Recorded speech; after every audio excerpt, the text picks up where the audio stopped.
Hello and welcome. You join me on my first video inside my recently acquired Mazda MX5, which I believe was the cheapest one in the country. It's a 2007 NC, which I believe is a Mark III. It's a non-sport model, 2 litre. I think I've got that right.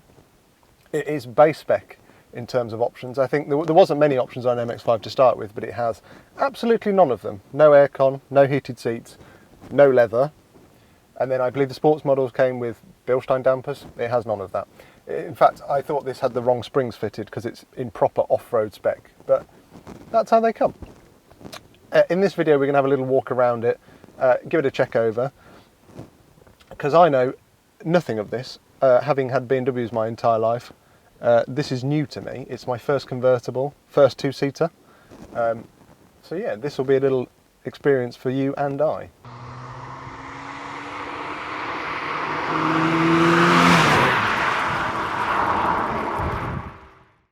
One thing to mention before we go outside and have a look. I drove this back from Worcester, which was about 1 hour and 20. Everything drove lovely, no warning lights on the dashboard, but one thing I did notice was the temperature gauge sits at about 1/4 instead of halfway. From previous experience, unless it's like a classic vehicle that actually has a true temperature reader, most modern vehicles have buffered temperature sensors. So what that means is in the centre, it's probably a range of values, and until something's gone horribly wrong, the needle doesn't move. However, this has the opposite problem where it sits at 1/4. I did get out and check that it actually had any coolant, which it does. So I think it's got a faulty thermostat. So that's probably one thing we need to put on the list. But yeah, as I said, other than that, drove fine, drove it with the roof down, as you do. However, I drove it after filling it with fuel with the roof up, and I did notice that there's a moan from the rear, so I'm going to have a guess that it's got a wheel bearing on the way out. But until we have a look, who knows? When looking for a new purchase, it kind of goes without saying you should do a bit of background research first. Luckily in the UK, our cars have to have an MOT if they are older than 3 years old or newer than 40 years old. So pretty much most of the stuff on the road has to have an MOT to be legal. And luckily for you and I, you can look it up online and have a look, see what the things failed on, passed on, previous history. And it kind of gives you a good picture of what to look out for when you actually go and look at the car. Because if a car's 100 miles away, you want to have a look first. This is the latest MOT for this car. It's valid till August of next year. Not the longest advisory list I've ever seen, but there's a few. We'll start with the nice ones. It needs a set of 4 tyres. Tyres are cracked. Probably with any vehicle I buy, generally I put new tyres on it because most people don't put decent tyres on cars. And I like cars to drive like the manufacturer intended, not sliding into a ditch on land sales. But then we have 2 points at the top, which I'm guessing is common for MX-5s, is corrosion. Structure is corroded but not significantly reduced, near side and offside rear lower. I'm going to guess that's sills, which it seems MX-5s suffer with, but we'll have a look at that in a minute. And then 2 advisories for plain bushes, which easy stuff to fix. Other than that, it's pretty clean, and I have had a look back. I should mention it's only done 120,000 miles, so not a horrendous amount. But we'll have a quick scoot around, see what actually needs doing for the next MOT. When looking at any used car, always start with the easy stuff. Have a look under the bonnet. It can tell you a lot of things.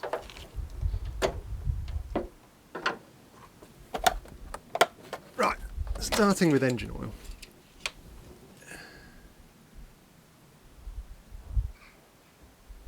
It could probably do with a little bit of an oil top up.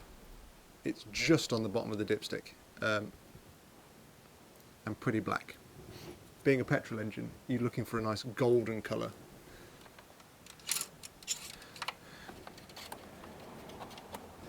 As I mentioned earlier, the thermostat probably isn't working on this, but coolant is halfway up the bottle, so no worries there. And then looking down the inner chassis legs, there's no signs of crash damage, corrosion, everything's just very dirty in here.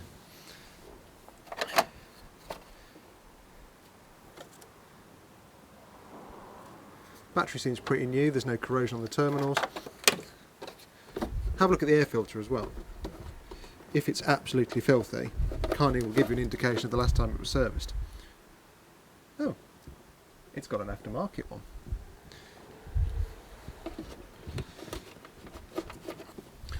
And then last thing to check, brake fluid, which is looking pretty black. That's probably going to need a flush out. But other than that, under here, it looks pretty good. Right, starting at the front, jack the car up, give the wheel a little wiggle. If you do it at 12 and 6, that'll tell you if ball joints have got any play in, and if you do it at 3 and 9, that'll tell you if the trap rod end's got any play in it. This is pretty solid. Have a look around the tyre. As we saw in the MOT history, that it had cracking, which definitely confirm that has. These are Avons, which seem to be renowned for doing so. Whilst we've got it up on the jack, we can also have a look. Subframe's a little bit corroded, but there's no holes or anything that I can see in the front. All the arch line and trim clips are there. The bushes at the top on the top arm look a bit perished. We'll probably end up doing those. The boot on the damper is a bit, yeah, it's broken. But the damper is dry, there's no weeps or anything. Spring's not broken. So all in all, a good start. Now, moving to the back. This is where we had the advisory for, I think it was one of the arms I'd play in. But yeah, if we wiggle the wheel between 3 and 6, you can feel that. I'm guessing it's one of these upper or lower arms. We'll definitely, I think I'm probably going to end up replacing every single suspension component on this because they're not horrendously expensive. And then if we do it 12 and 3, that's solid. You can also check by spinning the wheels if you've got any sticky calipers, which, yeah, I think we need a little bit of adjustment there. Maybe a caliper refurb. So also on the brake disc, we've got quite a lip. So it looks like we're going to be doing brakes as well. There's plenty of meat on the pad. Not that that means anything. A lot of people will say, oh, there's plenty of meat on the pad, but if the pad's knackered, then utterly pointless assessment. But this is where the fun starts. We'd have to get a little bit closer here. We'll go in for a closer look. This is the, probably I should have said, this is the rear of the sill. And yeah, that's my hand inside the sill. Not ideal. So it looks like we're going to be doing a bit of welding here as well, because that's structural. And then on MOTs, if something is within 30 centimetres of a mounting point, generally suspension or seatbelt, of which the seatbelt mount is about there, it's a fail. So we need to address that. But other than that, other than being very dirty, again, springs intact, dampers dry, the boots, it's there, but yeah. But no, other than that, it's pretty solid. I'm just going to walk around the other side because stupidly I've parked it super close up against the gate, but we'll have another look around here. It appears we have the same issue this side as well. So looking at the rear of the sill, so it's not the brightest. But again, my finger's inside the sill, so that's also something we need to address, and we'll have a quick look over. Again, the other side, this brake disc is shot. Damper's dry though. Everything else, not too bad. And then if we look around the arches, we've got a bit of crust there, a bit of crust there, straight down this side. And then at the top of this front wing, we've got a bit of scabbiness there, which we need to address. And then if we move on to bodywork, that headlight needs a polish, as does that. Here's where the fog lights would have been if you would have spec'd that option, but we don't have that option. This wing, again, going at the front, not too worried about those though, because those are bolt on, so not the end of the world. And then this rear left, again, a bit scabby. The problem is, crud gets collected behind, and then it just rots from inside out. But other than that, considering what I've paid for this, it's not too bad. Oh yeah, and when I filled it with fuel, I did notice that that's broken. But round the back, all pretty straight. Standard exhaust, that can change. and on the roof we've got a patch where the previous owner told me about this. Someone decided to take a knife to it, so that was a little repair that we had to do. But I've had a look on eBay. Roofs for these are about 100 quid, so that might make an interesting project. Now we've been around the car and I know what I've got myself in for, I should probably tell you what I paid for this. It was the measly sum of £400, which I don't think is too bad. Having a look at the suspension components online, they're not expensive and can probably replace the whole lot for a couple of £100. A set of tyres are about £60 a corner, and I can do all the rust repairs myself. So, with a budget of about 600 quid and keeping this under £1,000, I think it will make quite a nice little car. And then after that, I've got to decide what to do with it. I'm either going to make it into a track car or lift it and make it a Dakar style rally car. Haven't decided yet. I might just bash around it in it over winter and then in the spring start doing all the welding. It's got MOT till August, so I haven't got to rush anything really.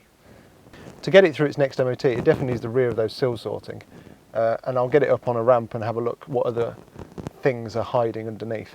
But I don't think it's too bad. I might have a look at retrofitting leather seats, because as far as I'm aware, early cars have got wiring harnesses for all options already, so it's just a case of plug and play.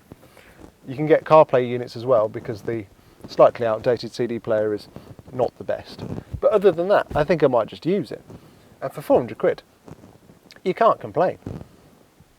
In the next video, I'm going to start having a look at doing some of the repairs that need doing. The first one being that thermostat, because being winter, I could really do with the heater working properly. And the problem with the thermostat not working properly is the temperature of the engine won't get where it should be, which means that the engine always thinks it's running cold start, which means the engine runs too rich, knackers the catalyst, poor fuel consumption, and it's just not ideal for the engine.